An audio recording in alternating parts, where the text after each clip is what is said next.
We're with Scott Dorion post-game, the November 13th game against the Toronto Predators. Scott, an 8-2 victory this afternoon. You had a goal at the fifth goal of the game, the 13:56 mark of the second.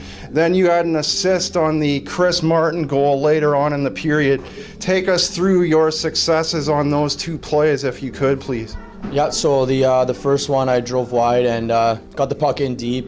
Haig ended up getting the puck that I chipped in deep and wheeled it around the net, and I got to an open slot, and he threw it out front, and I ended up burying it in. And the second one, I got the puck, I believe it was late in the power play, probably about 30 seconds left. Their line was getting a little gassed. I noticed that. I called for the puck, got it from Flemington, drove wide, beat the D, and then the D by himself dove on the ice. I stopped, opened up, and then dished it on net, and Martin crashed and banged and got it in. So those are the two. Now, you and I actually, we have a bit of a history going back a ways. I've known you about 5 years. You won a championship in Caledonia with the Corvairs, the GOJHL in the 2013-2014 season. Yep. As the captain of the Ravens, what does that do? What experience off of that do you bring into the dressing room with your current teammates? For sure, just knowing how to get there, the battles it took, the hard practices, the exhaustion, and just staying focused every game, learning every game.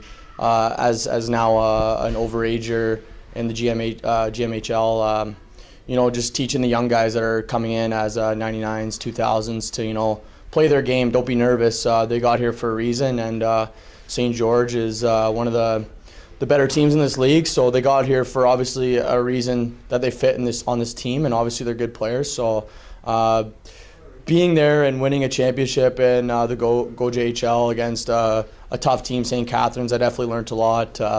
Playing against top lines, shutting them down, and I just bring this here every night, every practice, every game, and show the young guys, even the guys that are 95s who've never been there, how hard it is to get there, and I show it every day, and they appreciate it, and they bring it too when they see me do that. So that's what I do as a captain on this team. You got a championship ring with Caledonia. Have any of your teammates ever seen that? You ever bring it in to show the team? No, I keep it hidden somewhere. I'm not one to flaunt stuff. I do definitely cherish it, and it was a great experience. But I'm not one to walk around with that ring on. If any of the boys want to see it or ask me, it is really, really nice. Caledonia treated all the players with like a prize. It was beautiful. So if any of the boys want to see it, I'm definitely not gonna say no. So, but I definitely don't carry it around like that.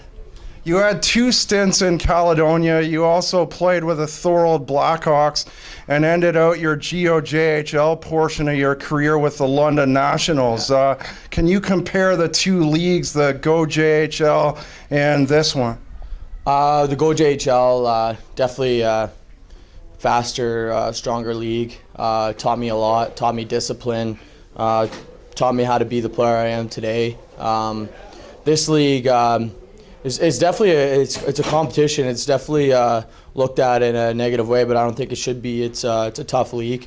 The top teams are definitely hard to play. It's like a GOJ game, and coming into this league, it really opened my eyes to really realize that the talents I have and how they weren't utilized in the GOJHL, where I was sitting third, fourth line on Caledonia, and I didn't get to really get the ice time I get here and get the power play time. And I find the difference between the two leagues is definitely speed and hard work. Everyone in the GOJ is there to work their bags off, and sometimes I find the sloppier teams on the bottom end are kind of just there to take your head off. So you just got to realize what teams you're playing. Top teams like Niagara, Kingsville, they're a GOJ game. I come in their mindset like I did back in Caledonia, Thorold, or London, and bottom teams like Tottenham or Northumberland. I just keep up my head on my shoulders, which I've also learned from the GOJHL. So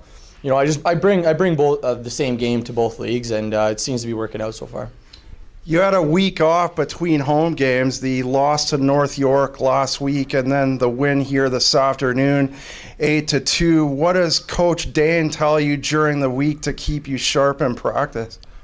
He definitely he works as hard in practice. Recently we've changed it up. He's noticed we haven't had a very good first start, and we've been bagging in practices to kind of get our mindset there in the first period and get our legs going during the week, because we came out flat. It just goes to show that we're not working hard enough in practices, and he's changed that, and it's evident tonight when we put I think about 4 away in the first, and we just went off from there.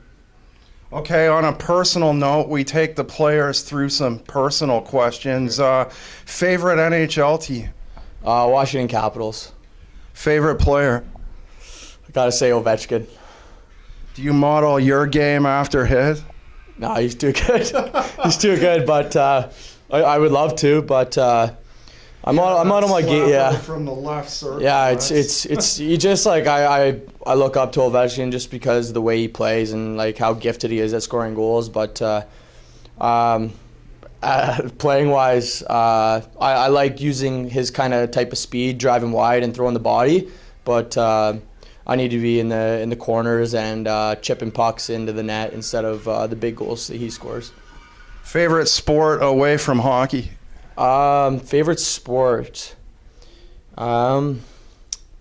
I'd have to say, well, like one of my hobbies is lifting weights, but I'm a big fan of volleyball. Coach Dane said you were in a bodybuilding competition a few weeks back. Take us through that experience. It was pretty crazy. I actually wasn't sure if I was going to play hockey this year. It just turned out that there was a team close by to McMaster where I'm going to school. But yeah, when back in June, I decided that I wanted to go on a bodybuilding show in October. And I was dieting and doing all the workouts. I was absolutely exhausted every day from all the hard work. And then I decided, I want to play hockey, but I can't really hold off on hockey while I'm doing this. So I had to do both at the same time till October 8th. And the last week where I was literally running off of like 1 cup of rice, and it was really tough to play hockey at that time. So yeah, it was insane. I worked my bag off just to like touch the ice and skate, and then go to the gym after the game. Now I'm nice and relaxed. I feel replenished, and I think it's evident on the ice. You mentioned that little bit of food, the cup of rice. What's your favorite pre or post game meal? Pre-game meal, 100%. I like a nice big dish of pasta, chicken for sure, and then a nice like sauce with some Parmesan cheese. Post game, that's where I get a little. I have a little fun. Usually a McDonald's run or just a big meal. I enjoy sushi too, so it's just I like to treat myself after a good game, and yeah, it's usually nothing too serious. You're on the road next week. You have this same Predator team that you defeated by 6 here this afternoon. Then you got Kingsville next Sunday afternoon. You're back here in 2 weeks' time. What can we expect from the team moving forward as the year progresses? Just lines becoming like the chemistry coming between each line. It's evident now. It's really showing as we're putting away teams 8-2, 7-2, big games against teams that are like right behind us in the run. Actually, this team was tied with us in points, and we showed tonight that all lines are going, and we can rely on our fourth line. Guys like Santos putting in 3 goals tonight, which is unreal. If we can get that all the time, I'm sure we won't even lose a game all season. What you're going to see probably in the next few weeks is a team that's fully built and ready to bring like a championship run. Great. Thanks for joining us this afternoon, Scott. The big 8-2 victory. It was nice to have the captain along in this victory this afternoon. Yeah, thank you, John.